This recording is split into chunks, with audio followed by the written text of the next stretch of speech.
మీ బంగారం తాకట్టులో ఉందా? విడిపించుకోలేక ఇబ్బందులు పడుతున్నారా? అయితే మీ బంగారాన్ని వెంటనే విడిపించి కొంటాం. గణేష్ గోల్డ్. మీరు సంప్రదించాల్సిన ఫోన్ నంబర్లు 9160-266-916, 8712619507. అనకాపల్లి జిల్లా కొమ్మలపూడి పంచాయతీలోని బూదిరెడ్డిపాలెంలో పాఠశాల భవనం లేక విద్యార్థులు తీవ్రంగా ఇబ్బందులు పడుతున్నారు. 3 ఏళ్ల క్రితం పాఠశాలను పునర్నిర్మిస్తామని చెప్పి భవనాన్ని కూల్చేసి ఇప్పటి వరకు నిర్మించలేదని గ్రామస్తులు చెప్తున్నారు. స్కూల్ భవనం లేక 1వ తరగతి నుంచి 5వ తరగతి విద్యార్థులకు కొద్ది రోజులు అంగన్వాడీ కేంద్రం, గ్రామ సచివాలయంలో తరగతులు నిర్వహించారని తెలిపారు. ఒకచోట విద్యార్థులను కూర్చోబెట్టి పాఠాలు చెప్పడం వల్ల ఒకరికి చెప్తే మరొకరికి చెప్పే పరిస్థితి లేదని వాపోతున్నారు.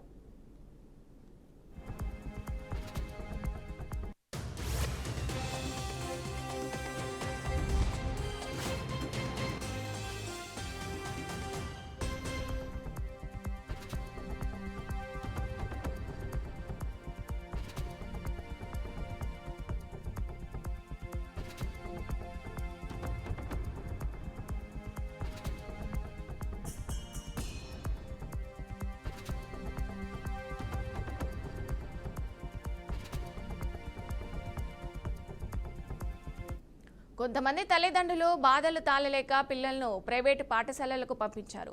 కానీ పేదవారికి అంత స్తోమత లేకపోవడంతో గ్రామంలోనే చదివిస్తున్నారు. అంగన్వాడీ కేంద్రం, గ్రామ పంచాయతీ సచివాలయం తర్వాత ఇప్పుడు రేషన్ గోడాంలో ఖాళీ చేసిన గదిలో పిల్లలు చదువుకుంటున్నారు. ఇప్పటికైనా విద్యాశాఖ మంత్రి లోకేష్, సీఎం చంద్రబాబు స్పందించి విద్యార్థుల కోసం పాఠశాల నిర్మించి అన్ని వసతులు కల్పించాలని విద్యార్థులు, గ్రామస్తులు కోరుతున్నారు.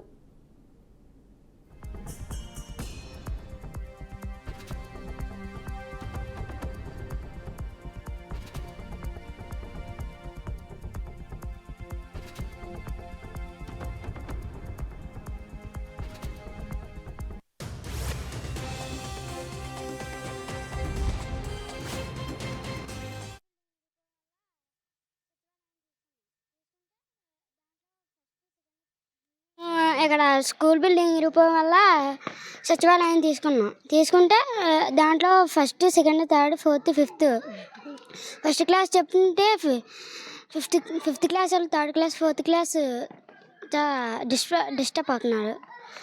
దయచేసి స్కూల్ బిల్డింగ్ కట్టించాలని కోరుకుంటున్నాం.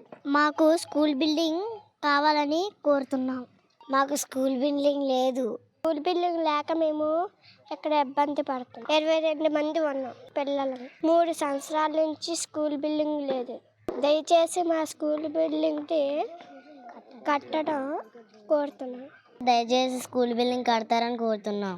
పిల్లలు 3 సంవత్సరాల నుంచి స్కూల్ బిల్డింగ్ పడగొట్టేశారు.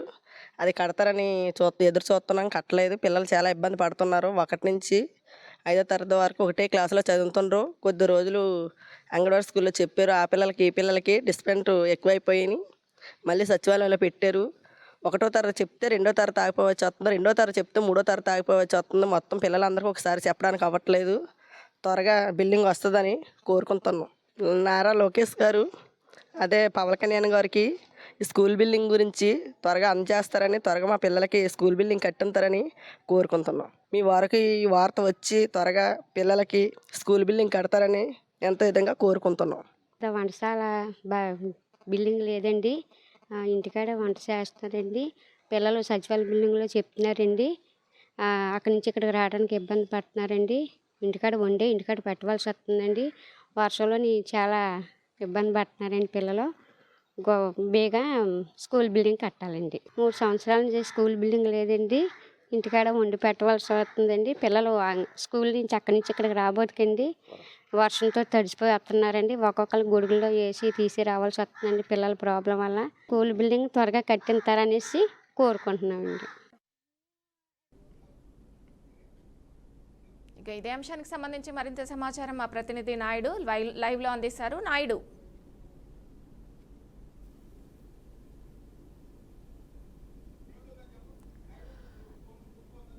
నాయుడు మ్యూట్లో ఉంది, అన్మ్యూట్ చేయండి.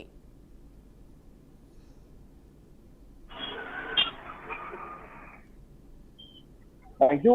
అనకాపల్లి జిల్లాలో విద్యా వ్యవస్థను అయితే గాడిలో పెట్టేందుకు ఇటు అధికారులు కావచ్చు, ఇటు ప్రజాప్రతినిధులు అయితే నిర్లక్ష్యం చేస్తున్నారా అంటే నిర్లక్ష్యంగానే ఉందని కూడా మనం చెప్పుకోవచ్చు. ప్రధానంగా చూసుకున్నట్టయితే కనుక ఇటు అనకాపల్లి జిల్లా బుచ్చేపేట మండలంలో ఉన్నటువంటి కమలపూడి పంచాయతీ నుంచి దుర్గేశ్వరపల్లి ఇందులో ఒక గ్రామంగా కూడా చెప్పుకోవచ్చు. గతంలో ఇక్కడ చూసుకున్నట్టయితే కనుక ఇక్కడ మండల పరిషత్ ప్రాథమిక పాఠశాల ఒక ఉండేది. ప్రాథమిక పాఠశాల బాగా నిర్వీర్యం కావడంతో దాన్ని పూర్తిగా తొలగించడం, దాని స్థానంలో గత 3.5 సంవత్సరాల క్రితం ఇక్కడ నిర్మించేందుకైతే కనుక పూర్తి స్థాయి ఏర్పాట్లన్నీ కూడా చేసిన పరిస్థితి ఉంటుంది. అక్కడ ఉన్నటువంటి పురాతన బిల్డింగ్ ఏదైతే ఉందో దాన్ని కూడా కూల్చివేయడంతో అయితే కనుక అక్కడ బిల్డింగ్ మొత్తం కూలిపోయిన పరిస్థితి అయితే మొత్తం తీసేశారు. దీనిలో ప్రదేశంలో కొత్త బిల్డింగ్ కడతారంటూ కూడా గతంలోనే ఎస్టిమేషన్స్ కూడా వేయడం జరిగింది. దీనిపై ఇటు ప్రజాప్రతినిధులు కావచ్చు, అధికారులు కూడా పూర్తి స్థాయిలో దీనిపై నివేదికలు కూడా తెప్పించుకున్న పరిస్థితి అయితే ఉంది. అయితే గ్రామంలో విద్యార్థుల పట్ల నిర్లక్ష్య ధోరణి అయితే మనకి క్లియర్ గా కనిపిస్తున్న పరిస్థితి అయితే మనకి కనిపిస్తుంది.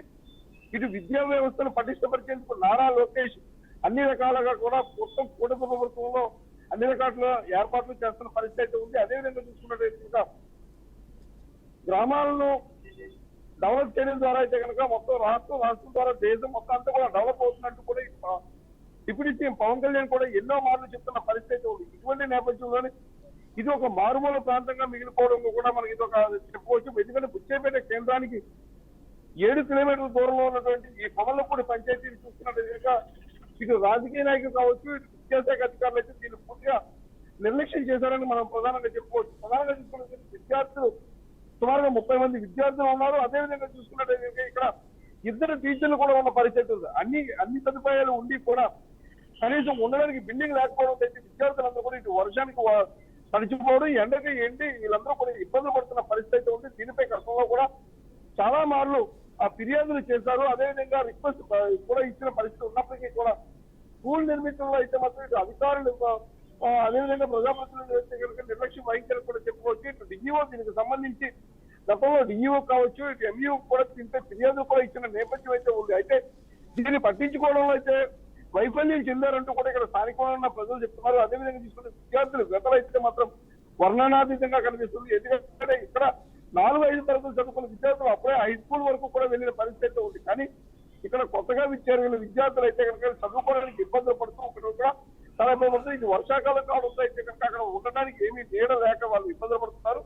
గతంలో అయితే అంగన్వాడీ కేంద్రం ఏదైతే ఉందో అంగన్వాడీ కేంద్రంలో కూడా క్లాసులు చెప్పిన పరిస్థితి ఉంది. అయితే అక్కడ అంగన్వాడీలో ఉన్నటువంటి చిన్న పిల్లలు, పసిపిల్లలు ఉండడం, దానివల్ల అయితే ఇక్కడ విద్యార్థులు చదువుకునేది కూడా ఇబ్బందులు పడుతున్నారంటూ కూడా మళ్ళీ దాన్ని తీసుకొచ్చి ఇక్కడ స్థానికంగా ఉన్న రేషన్ గోడౌన్ ఏదైతే ఉందో రేషన్ గోడౌన్ కూడా విద్యార్థులకు క్లాసులు చెప్తున్న పరిస్థితి అయితే కనిపిస్తుంది. అంటే విద్యార్థులు చదువుకునేందుకు అన్ని వస్తువులు కల్పిస్తే భారత పౌరులుగా వెలుగొందుతారని చెప్పడంలో మనం ఏమాత్రం కూడా వెనుకంజ లేదని కూడా మనం చెప్పుకోవచ్చు. అయితే మనం చూసుకోవచ్చు, ఇక్కడ మనం చూసుకున్నటువంటి పరిస్థితి చూసుకున్నట్టయితే కనుక ఇక్కడ పూర్తి ఏర్పాట్లు అన్ని చేసినట్టయితే కనుక ఖచ్చితంగా వీళ్ళు మరింత ముందుకు వెళ్తారని కూడా చెప్పొచ్చు. దీనిపై డిఈఓ ఎందుకు నిర్లక్ష్యం వహిస్తున్నారంటే ఇక్కడ స్థానికంగా ఉన్నటువంటి విద్యార్థుల తల్లిదండ్రులు అయితే వీళ్ళు పూర్తి స్థాయిలో ఇక్కడ చదివించుకునే అవకాశం లేకపోవడంతో అయితే ప్రైవేట్ స్కూల్లో బాధపడుతున్న పరిస్థితి ఉంది. అంటే ఇక్కడ ఉన్నటువంటి అధికారులందరూ కూడా ప్రైవేట్ స్కూల్ యాజమాన్యాలతో కుమ్మక్కయ్యారు. అదేవిధంగా దీని ద్వారానే వీళ్ళందరూ కూడా పరిస్థితులు వీళ్ళు విద్యార్థులందరూ కూడా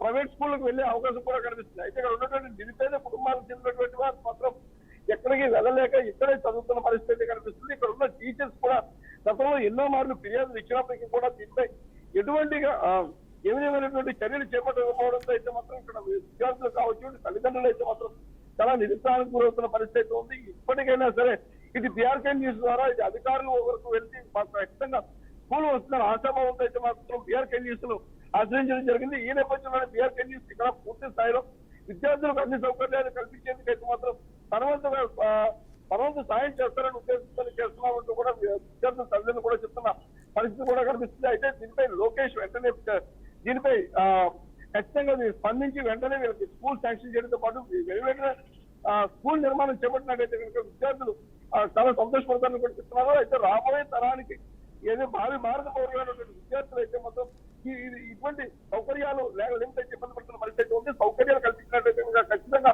మేము మంచి ఉన్నత విద్యార్థులుగా వెలుగుతామంటూ కూడా విద్యార్థులు కూడా చెప్తున్న పరిస్థితి మనకి కనిపిస్తూ ఉంది. నాయుడు, గత 3 ఏళ్ల నుంచి కూడా ఇదే ధోరణి కొనసాగుతుంది. బట్ చూసుకున్నట్టయితే అసలు ఇంత నిర్లక్ష్యం ఎందుకు వహిస్తున్నారంటారు? ఇక్కడ గత వైసీపీ ప్రభుత్వ హయాంలో నాడు నేడు కార్యక్రమం కింద చేపట్టేందుకు కూడా దీనిపై చర్యలు చేపట్టినప్పటికీ కూడా స్థానికంగా ఉన్నటువంటి రాజకీయాలు కావచ్చు, లేదా అధికారుల నిర్లిప్తత అయితే మనం ప్రధానంగా చెప్పుకోవచ్చు. అధికారులు ఎవరు కూడా దీనిపై స్పందించకపోవడం చూస్తూ ఉంటే కనుక ప్రధానంగా అధికారులు ఏదైతే డిఈఓ కావచ్చు, ఎంఈఓ కావచ్చు, దీనిపై పూర్తి స్థాయిలో నివేదిక తెప్పించుకున్నప్పటికీ కూడా దీనిపై సరైన నిర్ణయం తీసుకోకపోవడంతో అయితే మాత్రం ఇక్కడ స్కూల్ నిర్మాణం జరగలేదని కూడా చెప్తున్నారు. గతంలో కూడా టీచర్స్ కూడా వీళ్ళు మీరు చాలా ఇబ్బంది పడుతున్నారు. ఖచ్చితంగా స్కూల్ నిర్మాణం చేపట్టాలంటూ కూడా వాళ్ళు ఇటు ఎంఈఓ కానీ డిఈఓ కూడా విడుదల కూడా ఇచ్చిన పరిస్థితి అయితే మనకి కనిపిస్తుంది. అదేవిధంగా తీసుకుంటే రాజకీయ నాయకులు, స్థానికంగా ఉన్న ప్రజాప్రతినిధులు కూడా దీనిపై కూడా పలుమారు విజ్ఞాపన చేసినప్పటికీ కూడా గతంలో ఉన్న వైసీపీ ప్రభుత్వం ఇక్కడ నిర్లక్ష్యం ధోరణి వల్ల అయితే కనుక ఇక్కడ స్కూల్ నిర్మాణం జరగలేదని కూడా చెప్తున్నారు. అదేవిధంగా ఇప్పుడు ఖచ్చితంగా కూటమి ప్రభుత్వంలో ఇటు నారా లోకేష్ చేపడుతున్నటువంటి విద్యా వ్యవస్థలో నారా లోకేష్ చేపడుతున్నటువంటి పలు కార్యక్రమాలు కావచ్చు, అదేవిధంగా తీసుకుంటున్న చర్యలు అయితే కనుక దోహదపడతాయని, అందుకనే ఖచ్చితంగా మాకు ఇప్పుడు స్కూల్ నిర్మాణం చేపడితే బాగుంటుందని కూడా చెప్తున్న పరిస్థితి కూడా మనకి కనిపిస్తుంది. గతంలో వైసీపీ హయాంలో ఎటువంటి పొరపాట్లు జరిగాయో అటువంటి పొరపాటు ఇక్కడ జరగకుండా చూడాలంటూ కూడా ఇక్కడ విద్యార్థుల తల్లిదండ్రులు కూడా కోరుతున్న పరిస్థితి కూడా మనకి కనిపిస్తుంది. Okay, right. Thank you Naidu.